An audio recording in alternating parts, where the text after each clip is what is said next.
get done this interview because I'm so inspired by Mom and Dad. Like, this is just absolutely amazing, the amount of wisdom that we have in this room. Like, you've been married the longest of all the couples we've interviewed so far. What do you think is a myth that you have debunked with regards to your marriage? Well, for me, I think that a lot of people may believe that Christian marriages are low-key sexually. Come on and debunk it, Dad. Please tell them. Let them know. That's really not true. And the reason I say that, the reason I feel comfortable saying that is I really got into reading the Bible analytically years ago. I read through the Bible, and sex is all throughout the Bible. And the things, I think it's I can't remember the book, but it talks about your wife's breasts and Solomon. Songs of Solomon. I use that. He uses that. And grapes. Yes. And grapes Right. and Look like that. and, Yeah, you know, Look at that. Yeah. all Gazelles, kinds of references to how you make love and how you treat your wife sexually. And when you really care for each other, you're free to do that as Christians. You're free to do that with your spouse and to be creative. And that's why I looked at it, to be creative. And at one time, I thought that people who went to church, they had babies. If they had to have sex to have babies, but they probably weren't real sexual. Right. But that's not true. That's not no, true. that's I not can't speak for other. I can't Untrue. speak for other Christians. Untrue. But I was very sexual before I got saved, and I kept on rolling after I got saved. I know that's right. So I know that's right. Well, that's just a myth. That's a myth. Like, it's just in marriage after an appreciable amount of time. Like, so it's not even being a Christian, but it's like being married for a long time. Some people think Like, you gonna be that married you're not the same woman getting it over and over in. Like, yeah, like you're gonna be with the same woman. Yeah. So like, that is amazing. I'm glad that he said that. See, that's 46 years of loving. Look, she over sitting there like, he right. He right. You see all these kids on the I road. know, right? They don't come from nowhere. Somebody like doing something. I know that's right. Now, what was the question, y'all? Look, she, no, he made Got her you mind think working. that. Yeah. I think if people would just learn how to communicate, and because what goes on outside of the bedroom will affect what goes on inside the bedroom. Mm-hmm. So I think a lot of times people just feel like, oh, if they have sex and make up, but you still haven't resolved the problem. You see what I'm saying? So the myth that just getting it in is fixing the problem. No, that's not true. You have to actually communicate. Right. You really have to learn how to talk to people. Right. And I had to learn that not to just keep swallowing stuff, because when you swallow stuff, when you think about when you regurgitate, you have no control of what comes out and how it comes out. Right. So if you learn how to pick a time where you can discuss certain things, don't do it when you're angry or upset. Just put it on your shelf for a minute and then go back and get it. Like I'll say, we need to talk about something. And he'll be like, oh, Lord.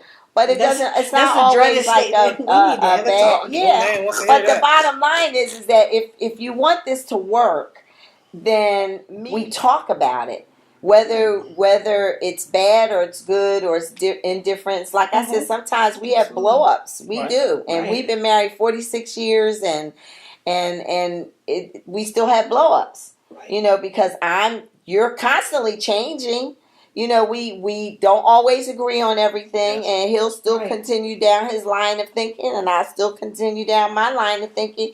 But at least we talked about it. Correct. It's not like, he doesn't really know how I feel about it, or I don't really know how he feels about it. If we don't agree, we just don't agree. One up for you, one up for me. Check. So That's communicate. it. That's So it. communicate. But no, that's a good thing. Meaningful communication. Meaningful communication.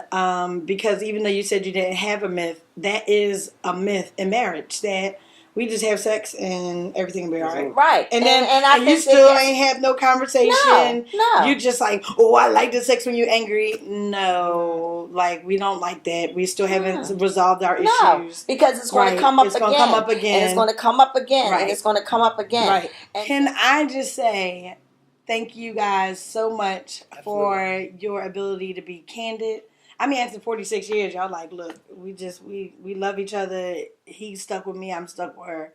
But, like, it was really a blessing to us to, like, be in your presence and for you to spend these last couple hours with us, because we're going to be watching it, pulling out nuggets. When our book is finished, we'll be like, can we use this in the book? So, I mean, because that was just, like, it was dynamite. And so I am humbled and I'm appreciative. So I wanted to say thank you for sharing time with us. That was awesome. Don't ever think you've never helped anybody. You helped us. You helped us, and we're like, that's awesome. Praise the Lord. If you're thinking about getting married to a person, or you just got married to a person, number one, don't try to change them. Let them be who they are, and you be who you are. Grow with each other. In addition to that, don't try to do it alone. This is, after 46 years of marriage, this is a cliche, but it's a real statement. It's real. But for the grace of God, we wouldn't be married at all. And that is what you really need to keep in your pocket, keep in your wallet, keep in your pocketbook, to keep with you at all times. You need the grace of God. You really need to have the Lord in your life to have a very happy and joyous marriage as you go through the potholes and the battles and all the things that go along with life. You need that. See my t-shirt? I am a Proverbs 31 woman. That includes cooking, cleaning, washing, ironing. Those are things, because I think a lot of times when people get married, they don't want to do those things. But she was the kind of person in the Proverbs 31 woman. She was a boss. She was intelligent. She loved. She did a lot of things. Look it up and read it in different translations. But the greatest thing for me was when my husband said that was what I was. That made me very happy. And secondly is to respect and give honor to whom honor is due. And don't forget to say thank you, because a lot of things he didn't have to do. But I try to remember to say thank you. And I try to praise him, because men are made in God's image and in their likeness, and God likes praise. So try giving your husband a little praise sometimes. I had to learn that it wasn't just automatic that he did these things. But if I learn to say thank you and show my appreciation, and I do appreciate him, because my lights are on, I have a roof over my head, I'm warm, and when I get cold, I do have somebody to snuggle up to. And he does try to make me happy. And I appreciate that. I really do. And I appreciate who he is, and I've learned to respect who he is. And when you can do that, then I think your marriage will work out. Before our feet touch the ground, we talk to God, and give him our day. And sometimes we have to do it separately, because we now keep our grandchildren. But when we do have that time where we're by ourselves, we try to put the Lord and keep him first.